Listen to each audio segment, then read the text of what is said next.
Well, good morning, Canada. I'm so happy to be here. I'm from California, and so bonjour, right? Is that what you guys say around here? So I'm from California. Mexico is just to the south. Texas is to the east. And I came up to Canada, and I had dinner with a couple friends the other night. And came all the way across the continent, all the way up to Canada, and we went to a Tex-Mex restaurant. I'd have to say that it was pretty good, though. Tex-Mex in Canada is not too bad. So, so I want to tell you guys about myself and about my journeys with this disease. I think we have a lot in common, because we all struggle with our conditions every day. And I would like to argue that we can be triumphant against our diseases, against our different conditions.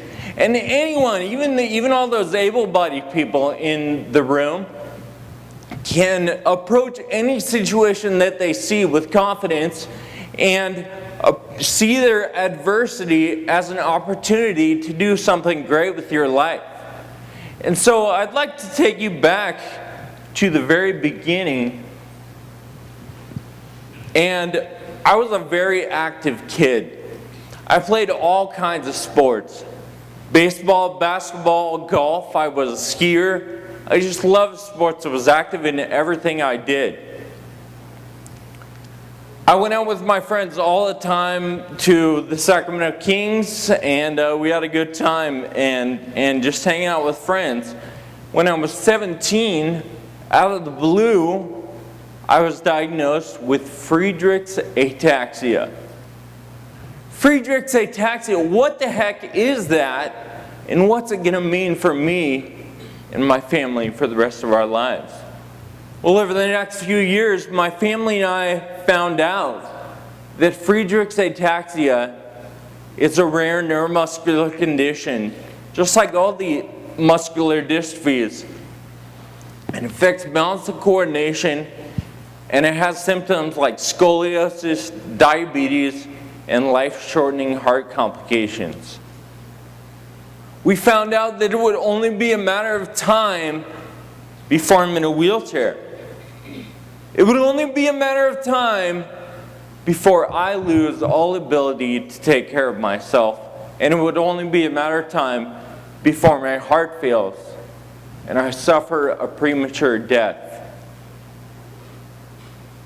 Now that was pretty tough to take at age 17. I'm sure a lot of you have been in this situation where you just go, holy cow, what in the world? How am I going to get through this? So I lived with those facts for a few years. I graduated high school. I went to college at UC Davis in California. I got a degree in civil engineering, and I got a decent job at an engineering firm. All the while, I was losing the ability to perform in the sports I love. When it came time for me to give up my bicycle, I put my foot down. So that's enough. That's enough of losing all these sports and activities that mean so much to me. And I found a way to keep riding. I found a recumbent, there it is, recumbent tricycle. My first thought was, tricycle? That's kind of lame. Tricycles are for little kids. But I was up against this roadblock, this situation that life had thrown my way. And this was my opportunity to react.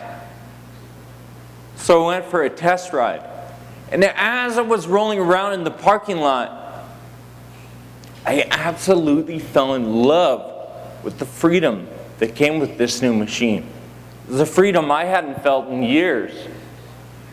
And I started riding. My first ride was 7 miles. 7 miles, I was so proud of myself, I had no idea I had that in me. My next ride was 14 miles. then 25, then 50. Then only 4 months after my very first ride, I signed up for a century ride.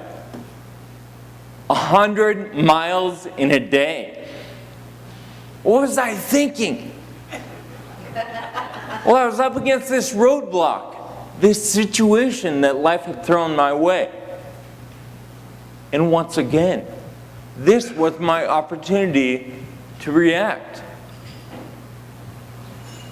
I was the last person on the road that day.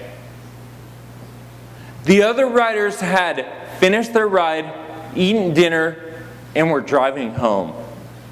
Heck, some of them had probably retired and were collecting Social Security by the time I crossed the finish line. But I'd done it! 100 miles in a day! Are you kidding me? I can't even walk down the street. And I just rode 100 miles in a day. From then on, sky was the limit. I started thinking huge. I decided that I wanted to ride my trike to the meeting of the National Ataxia Foundation. Well, that year the meeting was in Memphis, Tennessee. And I live in California. That's 2,500 miles. What a crazy idea.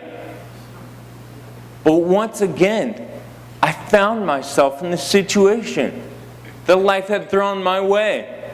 And I knew with confidence that this was my opportunity to react. 2,500 miles and 59 days later, we rode by Graceland. My father and I, we rode our bikes to Elvis's house. We couldn't believe what we had done. And over the next few years, my family and I made several more journeys. And to date, we've traveled a total of 6,500 miles. And we've raised over $1 million for a disease that has no treatment, no cure, no hope. Until now. So that's my story, folks. And I want to share with you a few stories from the road. Kind of some fun stuff, but the bottom line is that when I was diagnosed, I was faced with this totally overwhelming situation. Life was ending as I knew it. And I had no idea what to do. But through action, through taking action, I was able to experience some of the funniest, most incredible things in my life. And it was just the way I approached the situation. So this is on our first ride. We were just leaving California, out in the desert there. And as you can see, the wind's blowing pretty good. You can see it in the flags up there, and there's sand across the road back there, and so the wind was blowing pretty good that day. Take note of the knee brace that I have on my left knee there. I'll go into that story a little more, but about 2 or 3 days in, my knee was really giving me trouble on this ride. This is what it looked like for 30 days. We were in Texas for 28 days. Texas is huge, right? We were there for 28 days. By the time we left Texas into Louisiana, we had a Texas map burning ceremony because we were so sick of being in Texas. We just wanted to change. We were looking at that map for a month, and we just wanted to change, so we had a map burning ceremony. That's my dad there. No offense to anyone out there from Texas. This is another flat tire. I estimate on our first journey, which was 2,500 miles, we had about 30 flat tires. One day I had 6 flat tires. But at the end of the day, I was just like, no way, are you serious? We were 2 miles away. We had ridden a good 45 miles that day. And I had my 6th flat tire about 2 miles away from the end of the day.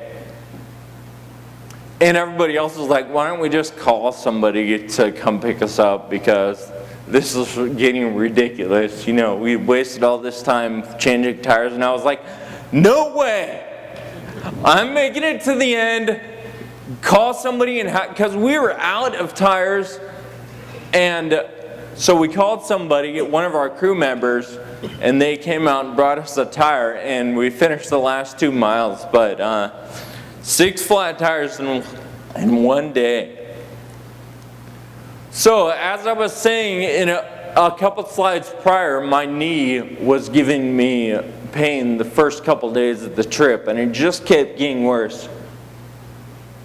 And at one point, it got so bad that I couldn't turn the crank one more time. I couldn't go one more inch. And this was threatening to end our trip about halfway in. And so we had once again, we're in this situation, right? The same situation. This huge roadblock in front of us. We're like, what the heck am I going to do about this? What are we going to do? This is threatening to ruin our trip.